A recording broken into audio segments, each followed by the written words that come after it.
Divoxradio.com.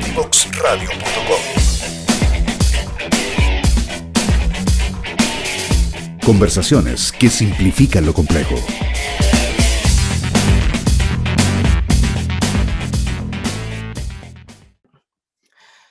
Seguimos en Terremotos, Volcanes y otros monstruos por Divox Radio, hoy día con Pablo Sallucci, conversando sobre desastres y sobre todo conversando sobre un poquito esta radiografía que uno puede ir haciendo de cuáles son todos estos espacios de Chile donde nos encontramos con grandes problemas y donde encontramos ya evidencia de algo que nos puede pasar la cuenta más adelante. Y para mí, al menos, no puedo evitar pensar en que en algún momento el hecho de crecer de espaldas al riesgo, porque eso es lo que estamos haciendo en muchos lugares, también te va a terminar pasando la cuenta, y es una parte de una política que la hemos ido desarrollando durante décadas, donde finalmente gran parte de los tomadores de decisiones ni siquiera son del territorio. Es decir, si yo me pongo a pensar en la persona de Vilcún, que va a querer levantar los problemas que tiene, esa persona no va a ser muy escuchada, porque finalmente el último tomador de decisión no está en Vilcún, ni siquiera está en la Araucanía.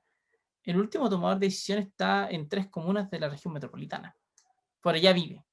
Y una cosa que le hemos conversado 1000 veces con muchos colegas tiene que ver con esto de que pareciera ser de que a veces necesitamos de que la casa de alguno de ellos es la que se caiga o la que sea arrollada por alguna amenaza, para que recién empecemos a hablar en serio a todo nivel del tema.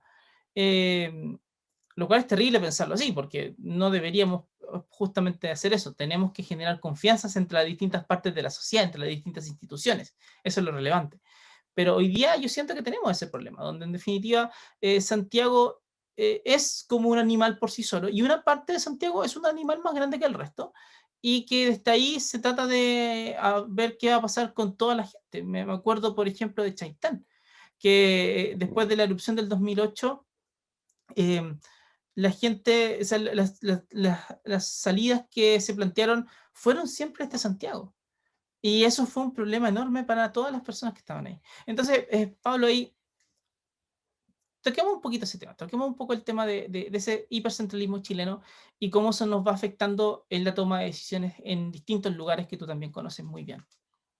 Sí, no, eso es clave. Yo creo que estoy tocando un tema que es súper sensible, que es justamente muchas veces esta visión centralista que a veces te hace ser un poco ciego, porque no estás considerando muchas veces testimonios, vivencias locales que son súper importantes, porque hoy en día sabemos que, dada como es la planificación de especialmente lo que es la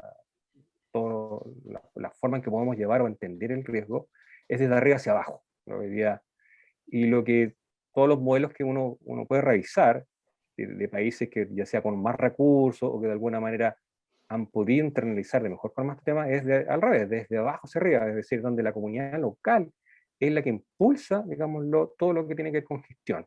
Y obviamente, y muchas veces estas decisiones que se toman solamente de Santiago carecen muchas veces de este tema, ¿ya? Creo que un gran ejemplo fue lo que pasó con Chaitén y obviamente el famoso y fallido intento a relocalizarlo. De hecho, también pasó un poco con Villa Santa Lucía, que también se habló también de relocalizar. Finalmente, cuando hacemos relocalización, nos vemos que también hay desarraigo, y es un tema súper potente en comunidades que muchas veces no tienen las mejores condiciones de vida, pero que requieren obviamente que el Estado esté apoyando, pero de alguna manera absorbiendo la dinámica de ellos. Y Sí, ahí tú puedes tener claramente el ejemplo que pasó con la erupción del volcán del Cordón del Caulle u otras sí, en el sur. tal cual. Pero imagínate que incluso cuando uno pone este tema, por ejemplo, uno pone este tema del arraigo en redes sociales, hay una cuestión que siempre pasa, yo creo que tiene que ver con esta dinámica misma de Chile. Las primeras personas que te dicen, oye, pero ¿cómo la gente no entiende y tenemos que sacarlos de ahí y relocalizarlos a otro lado? Es gente que vive en Santiago y que cuando le mencionan la palabra arraigo no la entienden y no la entienden. Es muy, a mí ese fenómeno, honestamente yo no tengo explicación para eso porque no soy experto en el tema en particular, pero cuesta entender a veces el arraigo cuando tu vida pasa en una ciudad gigante, porque tú vives en una ciudad completamente dinámica donde todas las cuestiones van pasando ahí, puedes no ir a ningún lado en muchos años y vas a seguir haciendo una vida muy buena. Pero una persona que vive, por ejemplo, en el extremo sur de Chile, nace, se cría y se desarrolla con un entorno muy marcado. Es súper típico encontrarte con la historia de la persona que nació en estos entornos donde te habla de que el cerro tal que se veía desde la casa siempre ha sido el cerro que le ha acompañado toda su vida y tiene hasta un lugar especial emocionalmente para él. Y que si no lo tiene es súper complejo porque es parte de su identidad. Yo siento que en Santiago no pasa mucho eso. Obviamente son muchos millones de habitantes, pasa en varias personas, pero me ocurre que cada vez que uno empieza como a hacer esas preguntas, siempre te miran con cara rara de por qué no puedes abandonar ese cerro que tienes al lado tuyo. Y siento que puede ser una parte del problema también, de que no hemos conseguido hacer notar que las otras partes del territorio son súper importantes. No sé qué crees tú. Sí, no, obviamente, que es un tema, porque son dinámicas distintas, pues. Primero Ujú, tú tienes un sistema económico que tiene de alguna manera otro círculo, que es un círculo que depende absolutamente de ti y de las comunidades. Finalmente, de hecho, en el sur se vive en comunidad y eso sí, muchas veces es distinto, porque en Santiago es bastante más personal, uno vive, digámoslo, casi en su burbuja, ¿ya? Y ojalá no me reviente mi burbuja, que esté tranquilo, ya, lamentablemente es un tema de personalismo que pasa en muchas ciudades, pero los códigos en zonas rurales son muy distintos, ¿ya? Y por eso muchas veces antes de evacuar, me ha tocado por lo menos ser testigo de un par de casos en que la gente antes de evacuar pide que les garantice que también van a ser trasladados sus animales, por ejemplo, claro. porque es parte de su economía. O sea, tú finalmente, ¿cómo vas a arraigar a una persona? Finalmente, ¿cómo la vas a hacer que ella siga viviendo? Si finalmente la persona tiene que comer y tiene una serie de necesidades que tiene que cumplir. Ujú. Porque ellos tienen una conexión muy distinta con el territorio como lo podemos tener en zonas más urbanas. Y eso son temas que explican también por qué han fallado estos grandes macroprocesos de regularización, que en algún momento, por lo menos, yo creo que el caso de Chaitén es uno de los grandes casos. Y por lo menos yo creo que falta mucho para que entendamos esa dinámica en muchos de los procesos que tienen que ver con amenazas en distintas zonas. Sí, yo estoy de acuerdo ahí. Me recordaste una cosa que una vez nos decía una señora que vivía cerca del Cordón Cauye para la erupción del 2011. Claro. Eh, a su casa no le pasó prácticamente, a su casa no le pasó nada salvo la caída de cenizas que fue un poco compleja para el territorio cerca de la casa, ni siquiera con ella. Pero a ella le chocaba mucho esto de que cuando los evacuaron, casi que los subieron como animales arriba de un camión y los tiraron y los movieron.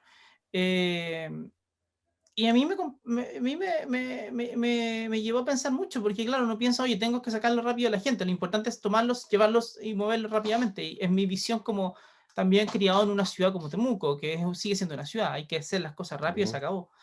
Pero para ella no, pues para ella lo importante era que aunque los saquen, hubiera algo de dignidad en moverlos, en definitiva. Porque si no, te generaba una carga emocional muy fuerte asociada a esta erupción. O sea, no era solamente la erupción, era aparte todo lo que venía después, que era muy difícil para ella y los miembros de la comunidad, que todos nos comentaban algo re parecido.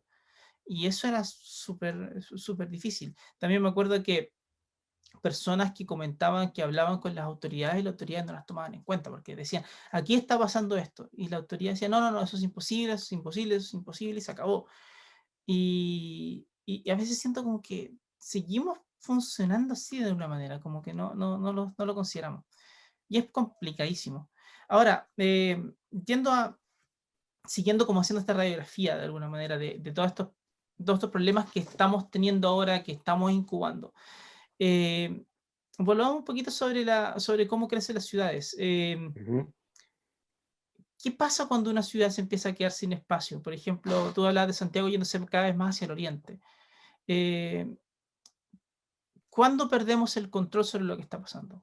¿Cuándo fue que ya lo perdimos en Santiago, por ejemplo?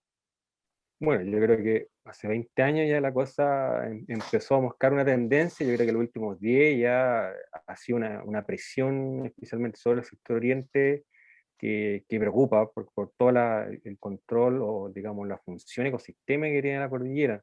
Ujú. Claro, finalmente las ciudades están, particularmente las ciudades latinoamericanas, crecen como mancha de aceite. ¿Ya? Lo que académicamente se conoce como el urban sprawl, que es un fenómeno que crece hacia sus orillas. Hoy día un poco se está dando, de alguna manera, un giro un poco a ir densificando, pero las dos cosas tienen, tú vas a encontrar detractores y gente que apoya una u otra tendencia.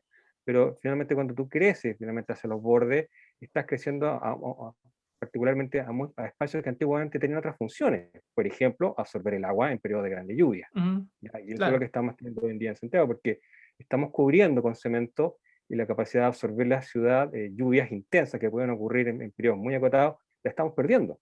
Entonces la gente pregunta, ¿y por qué ahora se inunda tanto? No como antes no se inundaba tanto este lugar. Porque ahora tenemos más pavimento, finalmente el agua no puede absorber, ser absorbida por el suelo, ¿ya? Entonces, ¿y cuando perdemos el control? Cuando finalmente, digamos, dejamos que simplemente el mercado regule lo que de alguna manera debiera regular el Estado. Finalmente, hoy día las fuerzas del mercado son las que están de alguna manera haciendo que las ciudades crezcan.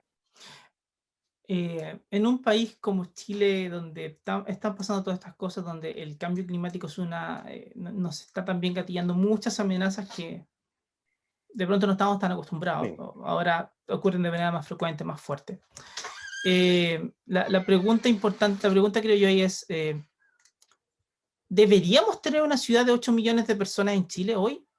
O sea, ¿no sería mejor o sea, supongamos que estamos en un mundo de fantasía, ¿no sería mejor que Ya. pudiéramos tener en realidad ciudades más pequeñas, más ocupando, sin tantos espacios vacíos en el territorio, eh, para que podamos respetar esos espacios que nos estamos tomando? Claro, ese es un tremendo tema porque, claro, uno claramente ve que estamos en una ciudad que ya está teniendo un crecimiento demográfico muy importante y de hecho no lo vimos que prácticamente ya el 90% de los habitantes de Chile viven en ciudades, entonces por lo tanto hoy día las ciudades están creciendo de manera importante, ocupando muchos territorios que a veces presentan amenazas.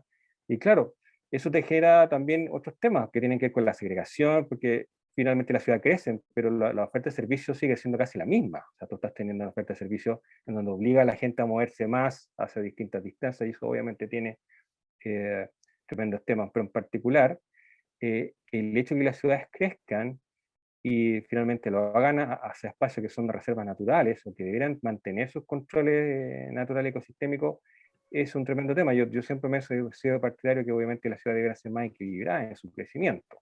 ¿Ya? Por ejemplo, hoy día un caso muy importante que me ha tocado ir de cerca es que finalmente, por ejemplo, acá en Santiago tenemos uno de los últimos bosques esclerófilos, que son estos bosques de hoja dura, especialmente adaptados para hiperaridez que está sufriendo en Santiago, y que prácticamente está acorralado por la ciudad, cuando debería ser al revés, la ciudad debería estar rodeada de bosques, ¿ya? Claro. Pero ¿qué estamos haciendo? Estamos acorralando al último, digamos, los pulmoncitos que nos va quedando natural en la cordillera, y eso obviamente nos va a traer muchos problemas. Aparte que tampoco tienes en Santiago, en muchas zonas no tienes áreas verdes reales, como, o sea, a veces me genera esto, por ejemplo, en Europa, bueno, son construcciones completamente distintas, son contextos distintos, pero tú te Sí, vas a dar una vuelta en Alemania, por ejemplo, y las ciudades grandes tienen 800.000 personas, 1 millón de habitantes, llenos de áreas claro, verdes, llenos de lugares donde la gente está, y a ellos, y a ellos no les tocan ni terremotos, ni claro, aluviones, ni erupciones volcánicas, y aún así como que mantiene esa armonía de alguna manera, pero también obedece un tema histórico, eran reinos antes y todo lo demás. claro. Pero acá a veces se me da la impresión de que como que se nos pasó, o sea, como que el mercado tomó todo y se nos fue, y eso es un escenario de pesadilla para el futuro, no sé qué piensas tú.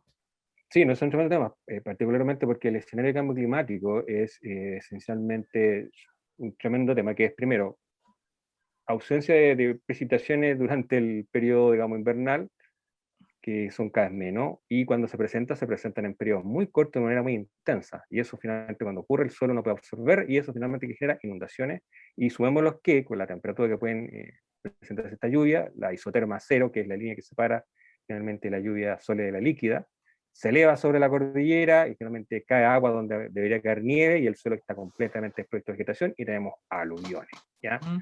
Entonces, y hay otro tema, que justamente las amenazas hidrometeorológicas son de las amenazas que más matan gente en el mundo, y en Chile se está presentando también en un problema mayor, pero tenemos problemas con la tecnología.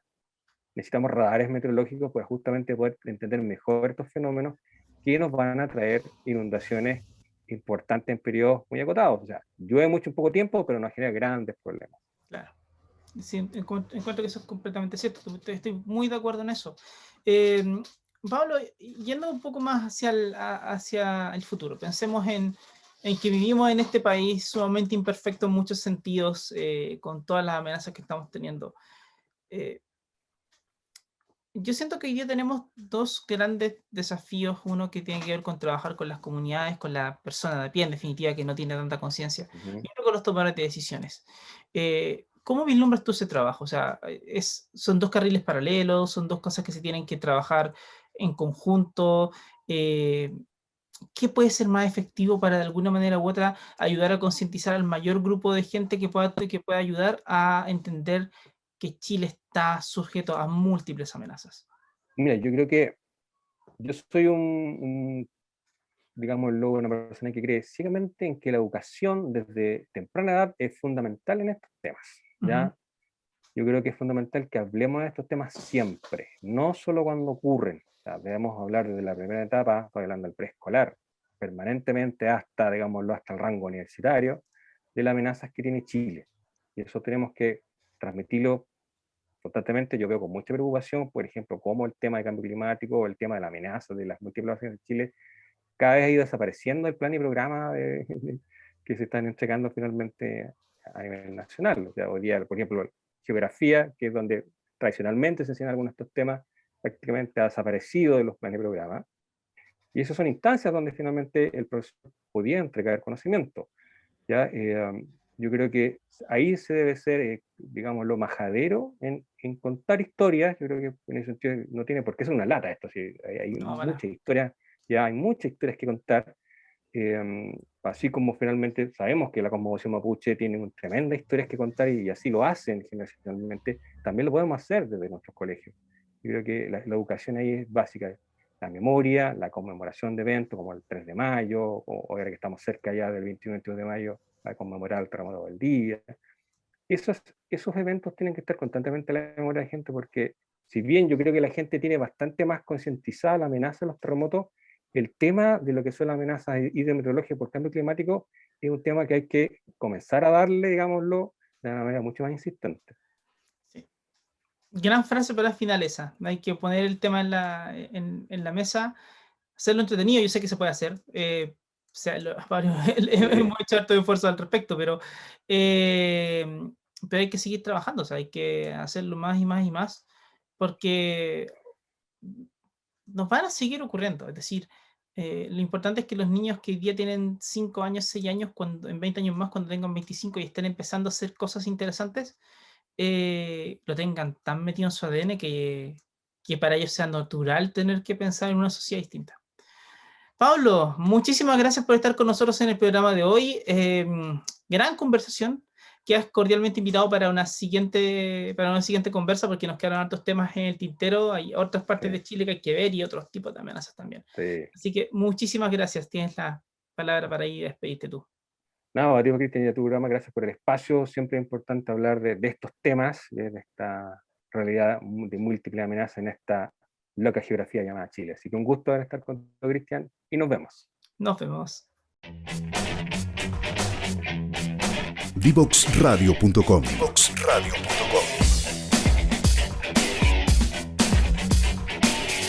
Conversaciones que simplifican lo complejo.